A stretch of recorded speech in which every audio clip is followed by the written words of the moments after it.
జిల్లాలో కల్తీ కల్లు దందా జోరుగా సాగుతున్నట్లు తెలుస్తోంది. కొందరు ముఠాలుగా ఏర్పడి కల్తీ కల్లును తయారు చేసి పేదల జీవితాలతో ఆడుకుంటున్నారు. జిల్లాలో కల్తీ కల్లు బారిన పడి పలువురు ప్రాణాలు కోల్పోతున్నారు. అబ్కారీ శాఖ అధికారుల నిర్లక్ష్యానికి నిదర్శనంగా నిలుస్తోంది బోధన్ మండలం సంఘం ఘటన. ఇక్కడ కల్తీ కల్లు తాగిన 60 మందికి పైగా బాధితులు తీవ్ర అస్వస్థకు గురయ్యారు. ప్రస్తుతం బాధితులంతా బాన్సువాడ ఏరియా ఆసుపత్రితో పాటు కామారెడ్డి, నిజామాబాద్ జిల్లాలోని ప్రభుత్వ ఆసుపత్రుల్లో చికిత్స పొందుతున్నారు.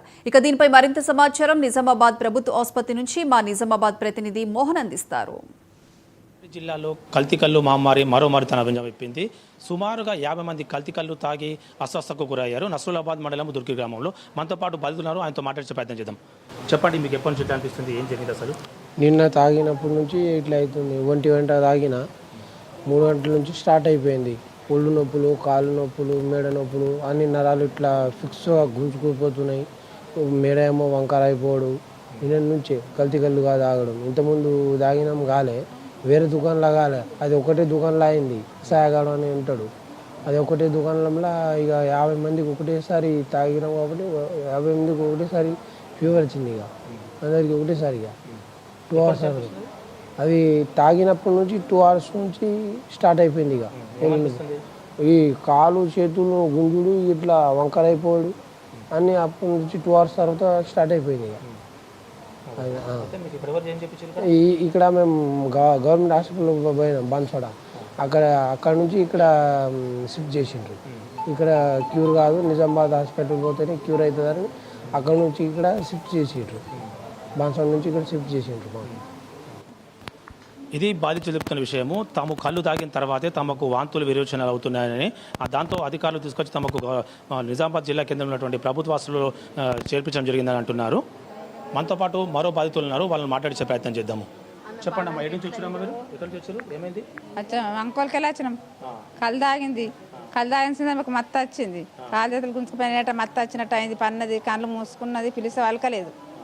ఎందుకో దినం దాత డైలీ 2 సెషన్లు తాగుతుండే, కానీ మరి మాట్లాడుతుండే, అటు తిరుగుతుండే, అన్నం తింటుండే, నీళ్ళు తాగుతుండే, పిలిస్తే వలుకుతుండే, మాట్లాడుతుండే. మందితో కూడా నిన్న ఇవ్వలేదంట.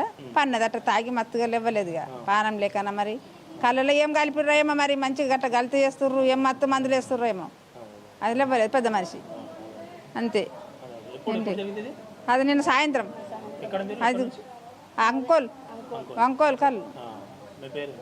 నా పేరు పోషా, ఆమె పేరు తులచమ్మ. మా తల్లి మేము అత్తగారింటికి వెళ్ళి వచ్చినాము. ఇప్పుడు లేదు, ఇట్లా హాస్పిటల్కి తీసుకుపోయారంటే వచ్చినాము. రాత్రి నైట్కు ఆమె ఒళ్ళు లేరు, పెద్ద మనిషి ఒకతే ఉంటుంది ఇంటికాడ. పన్నదట, ఆడకట్టలు వచ్చి లేపిద్దాక వాళ్ళు లేవలేరట. వాళ్ళ మనమడు ఊరిపోయినట్ట, బాసడకు హెచ్చుకాలం అన్నట్టు. అమ్మ రోజు వచ్చి పిలిస్తే వస్తుండేనట. ఆ చిలుచుకాల వాళ్ళకి వచ్చింది, మా అమ్మ వాళ్ళకి వచ్చింది, మా అమ్మ వాళ్ళకి వచ్చింది అని అమ్మాయిని ఊపితే మొత్తం మత్తులు ఉన్నదంట. ఇప్పుడు కొంచెం పిలిచి వలుకుతుంది, కానీ ఇంకా మచ్చే ఉన్నది. మాట్లాడుతుంది అంటుంది. వచ్చేసరికంటే నాకు దూడ అయిపోయింది. మరి అంబులెన్స్కి ఫోన్ చేసి మరి మేడం, ఇంకా మా దుర్కి మేడం ఇంకా ఫోన్ చేశారు. ఫోన్ చేస్తే వచ్చేసిన. ఇక చిన్నగట్టి అంబులెన్స్ వచ్చింది. బాత్రూమ్ తీసుకుపోయినా. బాత్రూమ్ తీసుకుపోతే మళ్ళీ ఆడ గ్లూకోజ్ పెట్టారు, సోదరు ఇచ్చారు అన్నీ. కానీ నాకు దొడి అయిపోయింది. ఈ పిడిసాచి దగ్గరికి వచ్చేసింది. మరి నిజంగా వేసుకొచ్చేసారు అంబులెన్స్. ఇది కల్తీ కళ్ళు తాగి బారిన పడ్డ వారి పరిస్థితి. ఇప్పటికైనా నిద్రావస్థలో ఉన్న ఆబ్కారీ శాఖ మత్తు వదిలి కల్తీ కళ్ళు తయారు చేసిన వారిపై తగిన చర్యలు తీసుకోవాలని ఇటు ప్రజా సంఘాల నుంచి అటు సామాన్య జనుల నుంచి డిమాండ్ ఏర్పడుతుంది. కెమెరామెన్ నాగేష్తో కలిసి